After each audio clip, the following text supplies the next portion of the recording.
Good, happy Thursday morning, January 21, 2021. I'm Riley King, and welcome to this Thursday morning edition of The Morning Show with Riley King. It's time to rise and shine and get this Thursday morning off to a good start. So sit back, relax, grab your cup of coffee, and enjoy this Thursday morning edition of The Morning Show with Riley King, where we have a little bit of everything for you in this program. Let's begin. First up, we're going to begin with your COVID-19 dashboard from Johns Hopkins University in Medicine. Let's take a look at that right now.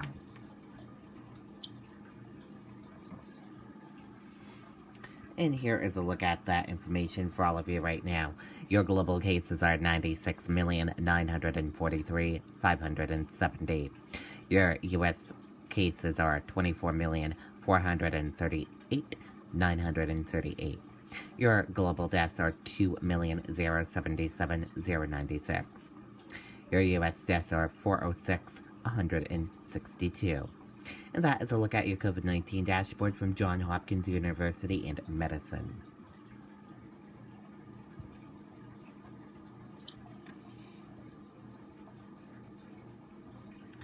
Today is the first full day for our new president, Joe Biden, in office today at the White House.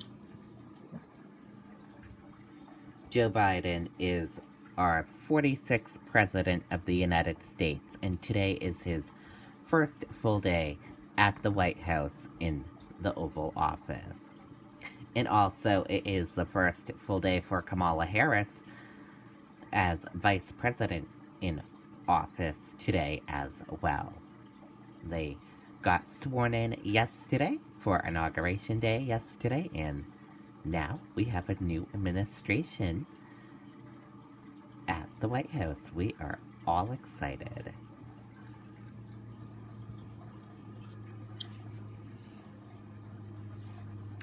And let's take a look at their schedule for today.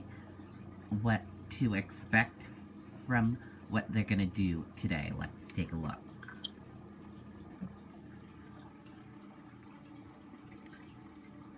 So at 10 o'clock a.m., the President, the First Lady, the Vice President, and the Second Gentleman watch the virtual presidential inaugural prayer service. And then at 12:45 p.m., the President, the Vice President receive the President's daily brief. And then at 2 p.m., the President delivers remarks on his administration, COVID-19 response, and signs executive orders and other presidential actions. The Vice President also attends. At 2:25 p.m., the President, the Vice President receive a briefing from members of their COVID-19 team. And at 4 o'clock p.m., there'll be a press briefing by the Press Secretary, Jen. That is the schedule for today. So it's going to be a busy day for Joe Biden and Vice President Kamala Harris. Senate confirms first member of Biden's cabinet.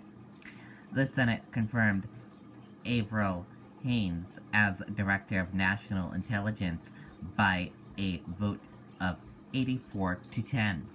She is the first member of Biden's cabinet to secure the confirmation. Haines, a former Deputy Director of the CIA and served as Principal Deputy National Security Advisor under former President Barack Obama. She was the first woman to hold both of those roles. With the Senate vote, Haines would become the first woman to lead the country's intelligence community. Haines replaces former President Donald Trump's Director of National Intelligence, John Ratcliffe, who served in the post for under a year.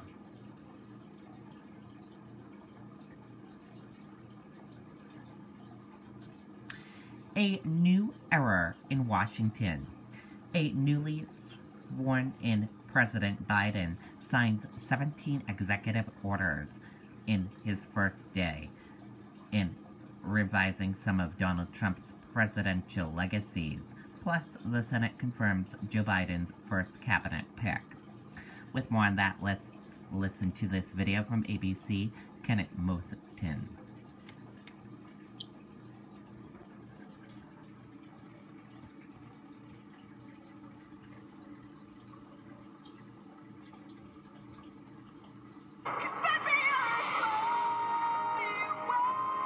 Overnight, Katy Perry lighting up Washington.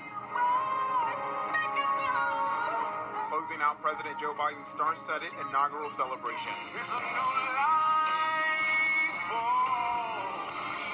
President Biden addressing America during the primetime special, promising to seek unity in this time of crisis. The pandemic, economic crisis, racial injustice, the climate crisis, and threats to our very democracy. And the question is, are we up to it? Will we meet the moment like our forebears have? I believe we must, and I believe we will. 3 former presidents offering their support for the new administration. Well, I think the fact that the 3 of us are standing here talking about a peaceful transfer of power speaks to the institutional integrity of our country. And we are both trying to come back to normalcy, deal with totally abnormal challenges, and do what we do best, which is try to make a more perfect union. We will be available in any ways that we can as citizens to help you guide our country forward. I, Joseph Robinette Biden Jr., do solemnly swear. Earlier, President Biden and Vice President Kamala Harris taking the oath on the Capitol steps, still scarred from the deadly riot 2 weeks ago. To restore the soul and secure the future of America requires so much more than words. It requires the most elusive of all things in a democracy: unity. Unity. The president then getting to work, signing 17 executive orders, including a mask mandate on federal property. Other immediate actions are aimed at reversing Trump policies, including rejoining the Paris Climate Agreement and ending the ban on travelers from some majority Muslim countries. President Biden also suspending the Trump immigration program known as the Remain in Mexico policy, which forced asylum seekers to wait in Mexico for their court hearings. Congratulations. In the meantime, a speedy process to confirm the president's pick for Director of National Intelligence, Avril Haines, has become the first woman to lead the intelligence community, winning bipartisan support from senators during her confirmation, including Republican Marco Rubio, chairman of the Senate Intelligence Committee. Also last night, the new president swearing in hundreds of senior administration officials, sending them this warning about how to treat others. I'm not joking when I say this. If you're ever working with me and I hear you treat another colleague with disrespect, talk down to someone, I promise you I will fire you on the spot. On the spot. No ifs, ands, or buts. President Biden says former President Trump left him a, quote, very generous letter, but he's not revealing the message, saying he wants to talk to Trump first. Later, the White House saying that doesn't mean President Biden will be calling Trump anytime soon. This is a letter that was private, as he said to you all. It was both generous and gracious, but I wouldn't take it as an indication of a pending call with the former president. Another executive action by President Biden will stop construction on the southern border wall. Okay, and there you go on that video.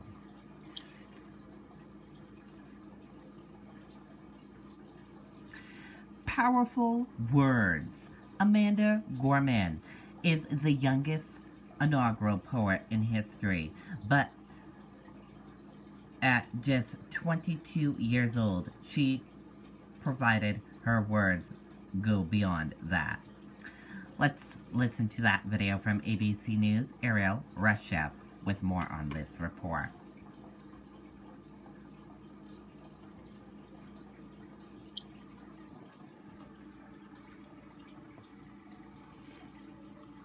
And as both Joe Biden and Kamala Harris made history at the Capitol, also making history was a young poet laureate. At age 22, she is the youngest inaugural poet in the history of the United States, but she proved wise and eloquent beyond her years.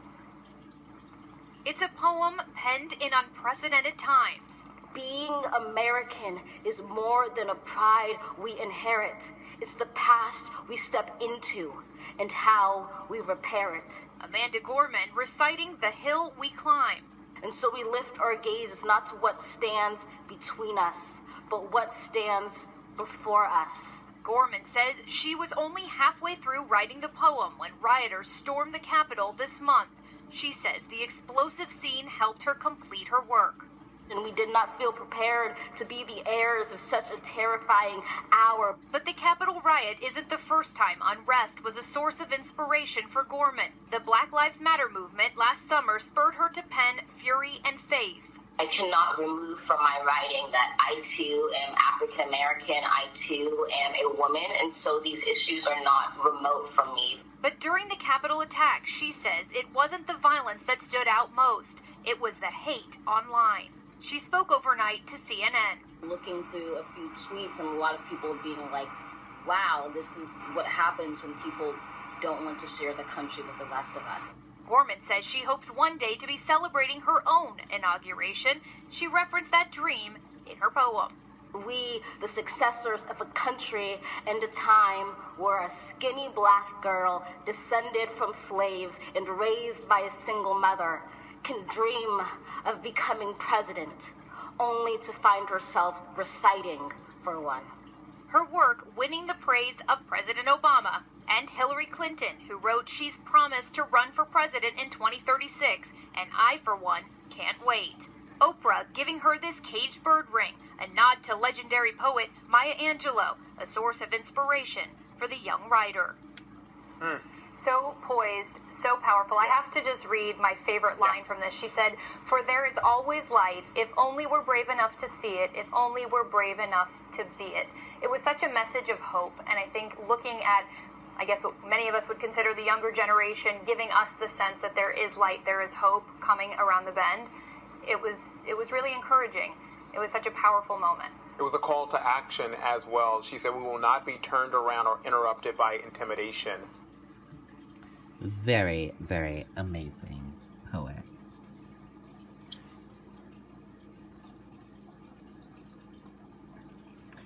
Portland police arrest 8 after rioters damage Democratic Party office, ICE facility following Biden's inauguration. Protesters took the streets of Portland, Oregon, after Joe Biden was named president. At least 8 people were arrested in Portland, Oregon on Wednesday after rioters damaged both federal and private properties, police said. And we're going to switch gears now. Let's go into your weather. And here's a check of the weather across the United States for this Thursday. As you can see, this white stuff here is some snow covering New Hampshire and New York and other parts of the United States. And then down here, a little bit of dryness down here and some dry areas all over here. And then this whole band, Texas and Atlanta, South Carolina, Alabama, is rain, and then in this spot here, rain/thunderstorms, and then some dryness in Florida. Parts of Florida will get some rain. And then some more snow in this part of the United States, and some mixed precipitation over Seattle and Oregon, and then some rain over here along California. And then this part of California, dry. And that is a look at the weather across the United States for this Thursday.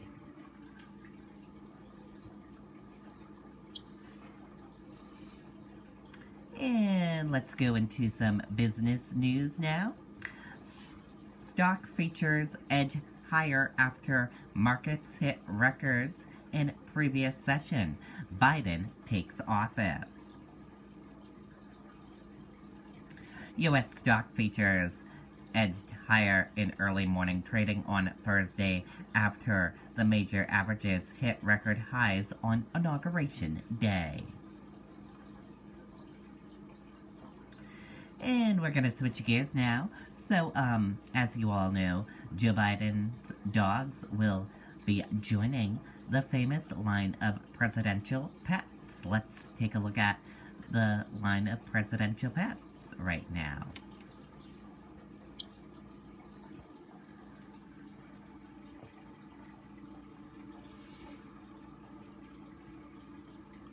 With a return to a long tradition at 1600 Pennsylvania Avenue, pets in the presidency throughout history. Take a look. Sasha and Malia, I love you both, and you have earned the new puppy that's coming with us to the White House.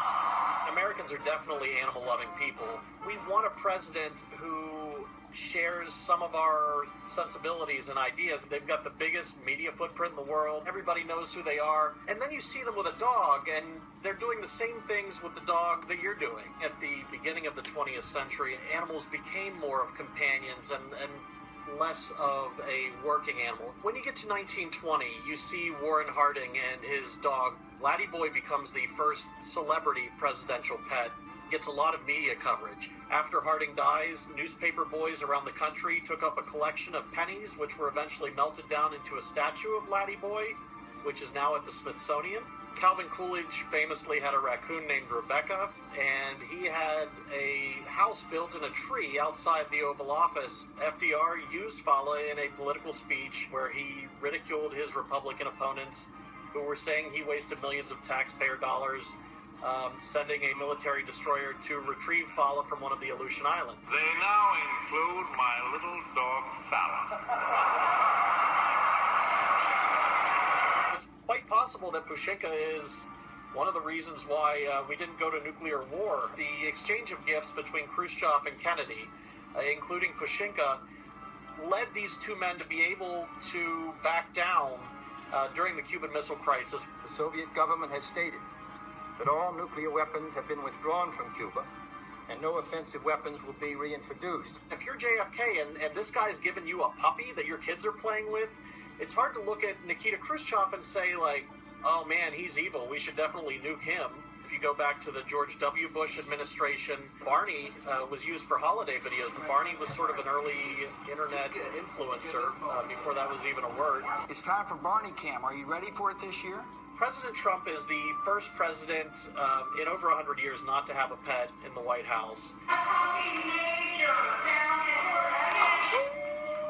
What makes Biden's German Shepherd Major so significant in terms of presidential history is that this is the first dog from a rescue shelter that will be living at the White House. This adopt, don't shop movement is really gaining steam in the United States. Biden's choice to adopt the dog is a reflection of that. On Sunday, January 17th, we held the inauguration online, a virtual event, and we did it to celebrate Major Biden heading to the White House. We did that in partnership with Pumpkin Pet Insurance. I do think there will be a rise in pet adoptions because of Major Biden's going to the White House. It's just one more of those beautiful things that connects us to the most powerful person in the world. Yeah, they're just like us, except for TJ. You were feeling down today. You should adopt a dog. I bet you Sabine would love that. Today's the day, you Yeah, think? I thought you shouldn't do impulse things like that when you're not... Dogs do make us happier, so it is fun to look at. Just let me know if you change your mind. All right, thank you, Rose. Well, hey there, GMA fan. Okay, there you go, the list of dogs. And we're gonna switch gears now. Let's go into entertainment news. In today's entertainment news, Lady Gaga, J-Lo, and Garth Brooks performed yesterday at the inaugurations. Let's take a listen to that video from Access Hollywood.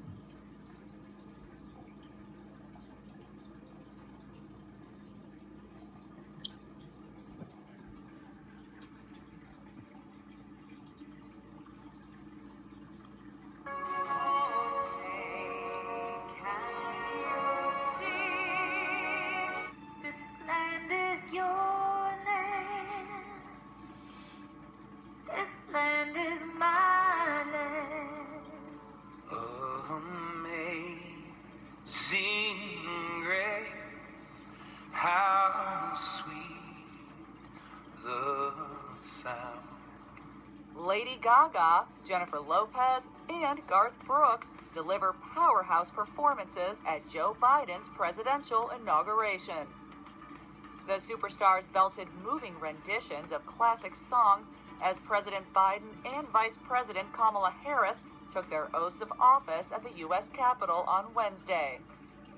Gaga took the podium in a custom Schiaparelli gown and a gold peace dove brooch before singing the national anthem, and the Oscar nominee couldn't hold back her pride and excitement for the milestone moment.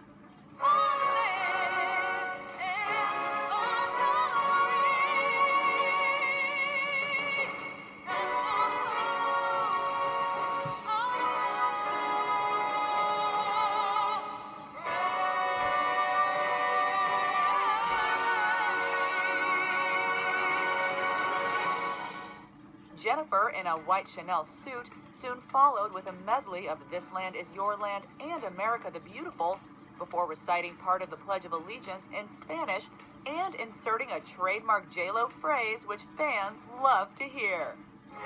Una nación bajo Dios indivisible con libertad y justicia para todos. Let's get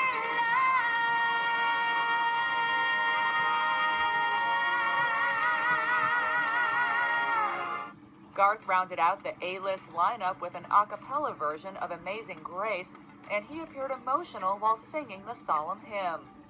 Was blind, but now I see. The country music icon previously spoke out about his choice to perform at Biden and Harris's inauguration and why he saw it as a signal of unity, saying, quote, "I might be the only Republican at this place, but it's reaching across, loving one another, because that's what's going to get us through probably the most divided times that we have. I want the divided times to be behind us." Ahead of the historic event, Gaga shared an Instagram photo from inside the Capitol Rotunda and reflected on how much the opportunity to participate meant not only to her, but the larger message she hoped to convey, writing, "I pray tomorrow will be a day of peace for all Americans, a day for love, not hatred, a day for acceptance, not fear, a day for dreaming of our future joy as a country, a dream that is nonviolent, a dream that provides safety for our souls. Love from the Capitol." After arriving in Washington, D.C. on Tuesday, Jennifer also took time to acknowledge National Guard soldiers standing watch, and she paid them tribute in a patriotic Instagram post, writing, "What an honor to spend a few moments with these brave men and women. Thank you for your service and sacrifice. I honor you today and every day. Tomorrow, I sing for you and all Americans." Okay, and there you go.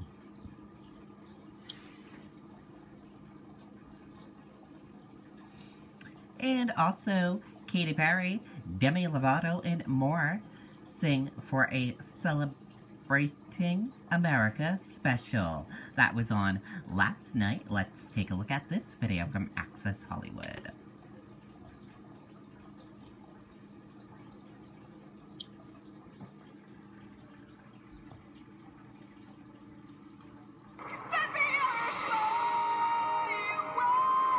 President Biden's first night in office went off with a bang. Katy Perry and many other singers and celebrities gave powerhouse performances for the Celebrating America concert special, which followed the new Commander-in-Chief's inauguration earlier in the day. Katy brought the house down with her hit song Firework, as a real firework display erupted over Washington, D.C. The first families were also feeling the music when Demi Lovato sang. The pop star belted out Lovely Day from Los Angeles, and Biden and his grandson grooved along from inside the White House. Another big musical moment came from country singers Tim McGraw and Tyler Hubbard. The guys performed their duet Undivided from Nashville, and Tyler talked about the meaning behind it. When I was in quarantine with COVID-19, I got to take a good hard look at myself. Inspired by my faith in God to reunite our country, I wrote this song and I sent it to Tim. The song's message of unity and faith stirred my soul, and tonight, especially as we look across the river at our strong, resilient, beautiful city of Nashville, we're honored to sing it for everyone. Bon Jovi also joined in the fun from afar, singing Here Comes the Sun on a Miami pier at sunrise. while Justin Timberlake and Ant Clemens sang Better Days from Memphis. Bruce Springsteen kicked off the night with his song Land of Hope and Dreams, which he performed in front of the Lincoln Memorial, which is where Tom Hanks was also emceeing the ceremony. Good evening, America. I'm proud to be here in cold Washington, D.C. tonight. John Legend also performed at the monument, getting behind the piano for a soulful cover of Feeling Good.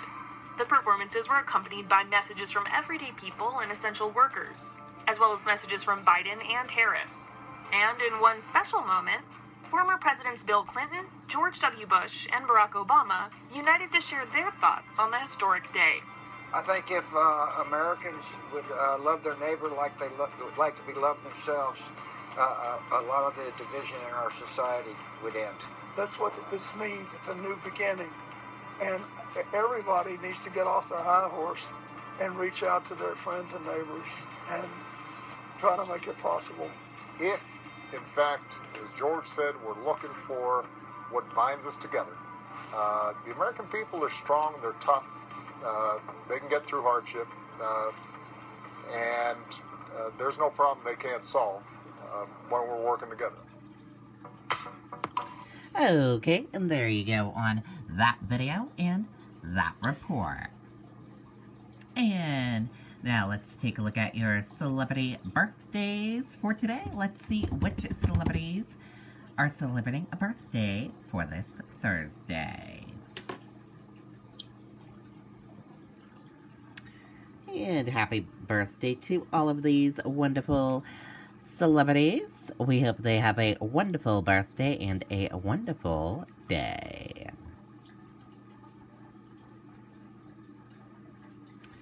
And that's gonna do it for this Thursday morning edition of the Morning Show with Riley King. Thank you for joining us for this Thursday morning edition of the Morning Show with Riley King.